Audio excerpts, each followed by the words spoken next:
Vous écoutez la série Bas les masques. Épisode 1. Se démasquer.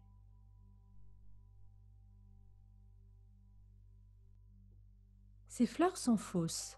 D'apparence, elles peuvent faire illusion, car l'image qu'elles nous renvoient s'apparente à de vraies fleurs. En l'occurrence, ici, ce sont des soucis. Et nos comportements, en quoi peuvent-ils être tout aussi artificiels que ces fleurs? C'est à cette question que je vous propose de réfléchir maintenant.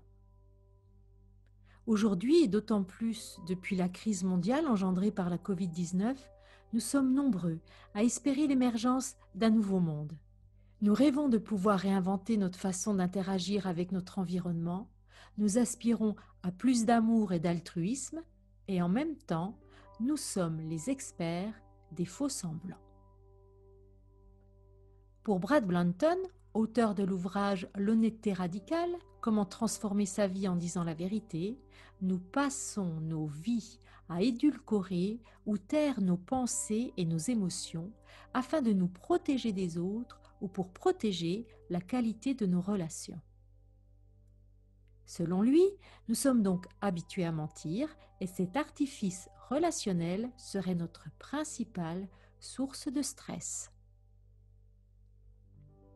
C'est vrai, il est d'usage de ne pas trop se dévoiler. Le respect de cette règle de bienséance nous apporte de la sécurité et garantit un certain équilibre lors de nos échanges.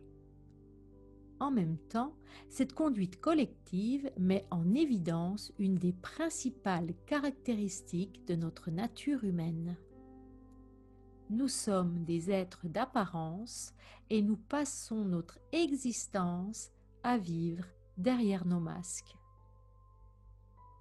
Nous sommes en réalité les seuls animaux de notre très chère planète à nous comporter avec si peu d'authenticité et en parallèle à avoir des capacités cognitives ultra développées.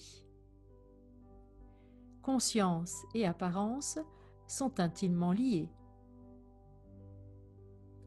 En vous disant cela, je n'ai pas la prétention de me distinguer de cette manière d'être, sur laquelle je souhaite attirer votre attention. J'ai moi-même mes propres masques et je ne pratique pas la transparence absolue et radicale préconisée par Brad Blanton car je la trouve risquée. Je suis donc moi-même une exploratrice du sujet et c'est ce qui m'amène à me questionner. Nous avons tous besoin de protection et ce besoin est intimement lié à notre instinct de survie. Ne dit-on pas « pour vivre heureux, vivons cachés » ?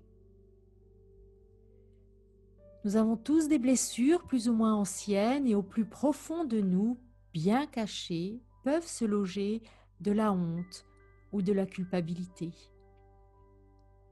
Et en même temps, nous avons appris à contourner ces parties de nous-mêmes.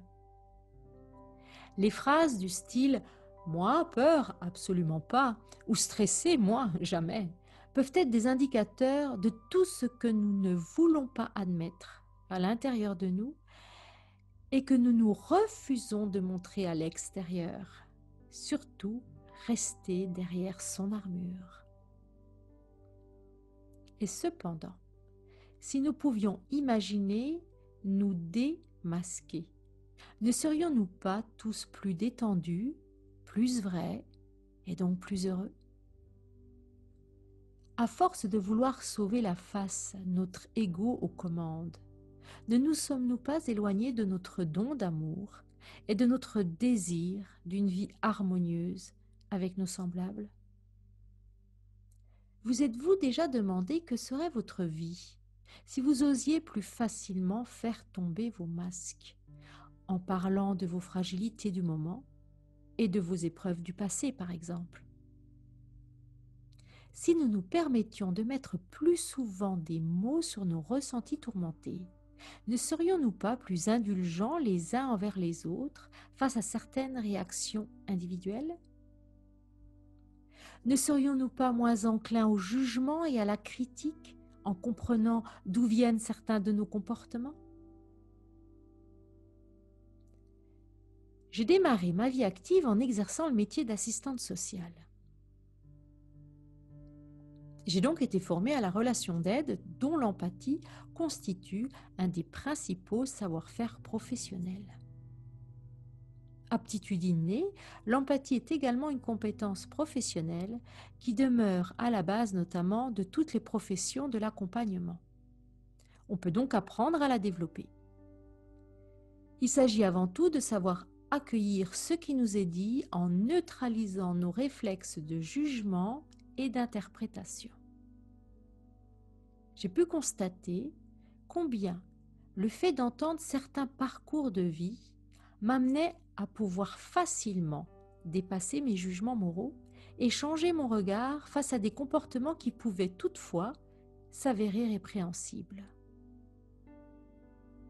Très vite, j'ai ainsi découvert que notre capacité empathique se développe sans effort dès lors que nous devenons les témoins de la souffrance de nos semblables. Il ne s'agit pas d'accepter et d'excuser les choix d'autrui, mais simplement d'accéder à une meilleure compréhension de ceux-ci. Bien plus qu'une technique à maîtriser, l'empathie est donc un don auquel nous avons tous accès si nous acceptons de communiquer de cœur à cœur. Je suis persuadée que nous serions spontanément plus empathiques les uns envers les autres si nous osions, au moins partiellement, faire tomber nos masques.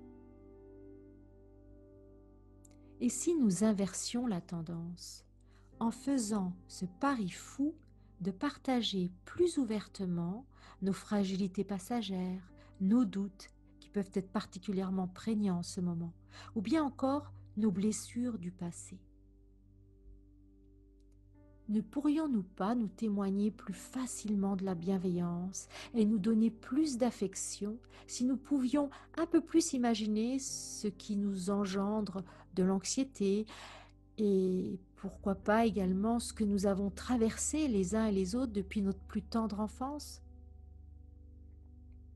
Je vous invite à réfléchir vous-même à cette question et je vous remercie pour votre écoute et vous donne rendez-vous dans une prochaine vidéo. À bientôt!